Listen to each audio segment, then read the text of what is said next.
मित्रों, सपोज कीजिए आप लैट्रिन गए हैं और वहां पर कमोड पर पीछे मुड़ करके देखा तो ब्लड दिखाई दिया। ब्लड देखते ही आप घबरा गए कि आखिर ये क्यों आया, क्या दिक्कत हुई जिसकी वजह से ये ब्लड आया। आपके कुछ समझ में नहीं आ रहा है, अब आगे क्या करें। आपके मन में कई सारे प्रश्न हैं कि कौन सी बीमारी हो सकती है, कैसे ठीक हुआ जा सकता है। तो चलिए इस वीडियो के माध्यम से हम जानने की कोशिश करेंगे कि आखिर लैट्रिन में ब्लड किन किन वजहों से आ सकता है। नमस्कार दोस्तों, चरक पाइल्स एवं पंचकर्मा में आपका हार्दिक स्वागत, हार्दिक अभिनंदन। मैं डॉक्टर शीतल पटेल आपके उत्तम स्वास्थ्य की कामना करता हूं। दोस्तों, लैट्रिन में ब्लड आने के कई सारे कारण होते हैं।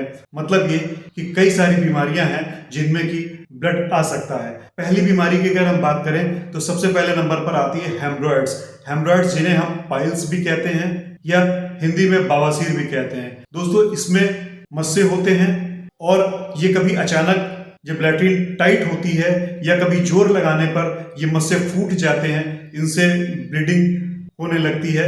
आमतौर पे जो पाइल्स में ब्लीडिंग होती है इसमें दर्द नहीं होता है और जो ब्लड आता है वो पिचकारी के साथ निकल सकता है, बूंद बूंद टपक सकता है, बिल्कुल रेड कलर का हो सकता है। दूसरी बीमारी की अगर हम बात करें तो वो फिशर हो सकती है।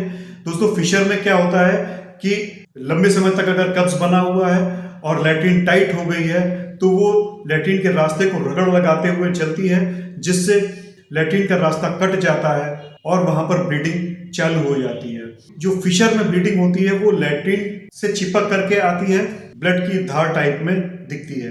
फिशर में काफी तेज दर्द होता है और ये ब्लीडिंग काफी दर्द के साथ हो सकती है। अगला मेन इंपॉर्टेंट कारण होता है इन्फेक्शंस।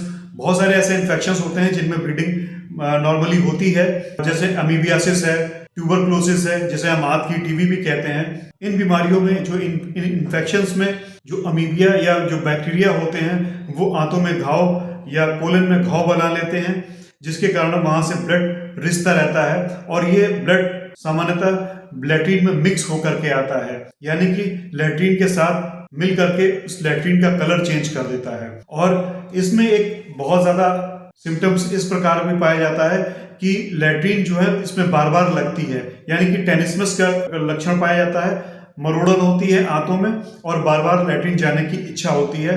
कई बार जाने के बाद भी ऐसा लगता है कि लैट्रिन अभी लगी हुई है, अभी हमें फिर से जाना है। अगली बीमारी की अगर हम बात करें तो कैंसर, जिसमें कि ब्लीडिंग हो सकती है। नॉर्मली अभी तक ये माना जाता था कि जो 50-60 के ऊपर एज है उन्हें ही कोलन का कैंसर होता है, लेकिन आजकल ये थोड़ा सा कम एज पर भी दिखने लगा है। अगर कैंसर की ब्लीडिंग की अगर हम बात करें तो ये काफी तेज हो सकती है और इनमें ब्लीडिंग के चारों तरफ कई सारे गुच्छे या आउटग्रोथ टाइप में दिख सकती हैं। उस ब्लड से काफी बैड स्मेल भी आ सकती है और रोगी का वजन अचानक से गिरने लगता है। ब्लीडिंग की अगली वजह अल्सरेटिव कोलाइटिस हो सकती है, जिसमें जो आंत होती है उसमें कई जगह घाव हो जाते हैं, जिसके कारण ब्लीडिंग होती है।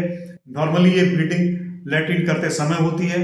इसमें भी मरोड़ यानी कि टेनिसमस की कंडीशंस पाई जाती है। बार बार लैट्रिन लगी रहती है। लैट्रिन करके निकलने के बाद भी ऐसा लगता है कि अभी हमें थोड़ी देर और जाना है। क्योंकि ये इंटेस्टाइन में घाव की वजह से होती है तो जो हम खाना खाते हैं उसका एब्जॉर्प्शन जो है वो बहुत अच्छी तरीके से नहीं होता है, जिसके कारण इस बीमारी में भी वजन कम होने की संभावना रहती है। कुछ लोग एनल इंटरकोर्स में इन्वॉल्व होते हैं, उनकी जो नस की वॉल होती है फट जाती है, जहां से भी ब्लीडिंग की आने की संभावनाएं होती हैं। दोस्तों, सबसे महत्वपूर्ण सवाल अब ये उठता है कि अगर लैट्रिन में ब्लड आने लगे तो हमें क्या करना चाहिए, हमें घबराना चाहिए, क्या करना चाहिए। दोस्तों, सबसे पहली बात तो ये है कि अगर लैट्रिन में ब्लड दिख जाता है तो घबराने वाली कोई बात नहीं होती है।